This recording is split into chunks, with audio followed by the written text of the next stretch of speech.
The question that I've been asked the most in 30 plus years as a watchmaker is, how often do I need to service my watch? And the answer is actually very simple. Your watch will tell you when it's time for service.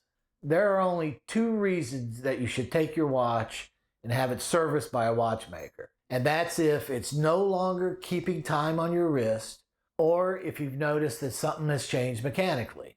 Now, in general terms, if you have noticed that your watch is either gaining or losing time in an amount that's unacceptable to you, your watch is telling you something.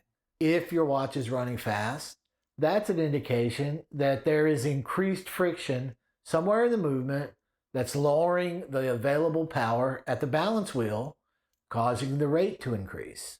If your watch has become slow or it's losing time, now that's an indication that there's a mechanical issue within the movement causing the watch to slow down. If you've dropped your watch, that can shift something in the escapement, which can cause the watch to either speed up or slow down, depending on the orientation of how the watch hit the floor or the table. A good rule of thumb for accuracy is whether or not the watch is still running within the factory specifications when it was new, and how far outside of those specifications it's currently tracking time. The next thing would be if you can see or feel that something has changed mechanically with the watch, like the calendar system is no longer working, or if you're turning the crown to set the time and it feels harder than normal to turn.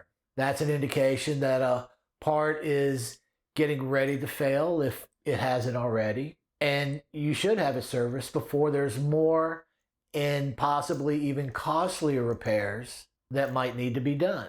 And finally, I know a lot of people creep around on forums and read that it's extremely easy to just open the back of a watch and move the regulator to adjust the rate. And sure, anybody can do that. I would advise against it unless you have a really good understanding of regulation and you realize that when you move the regulator arm, it also affects the rate of the vertical positions, and it's very likely that you'll make the problem worse instead of better.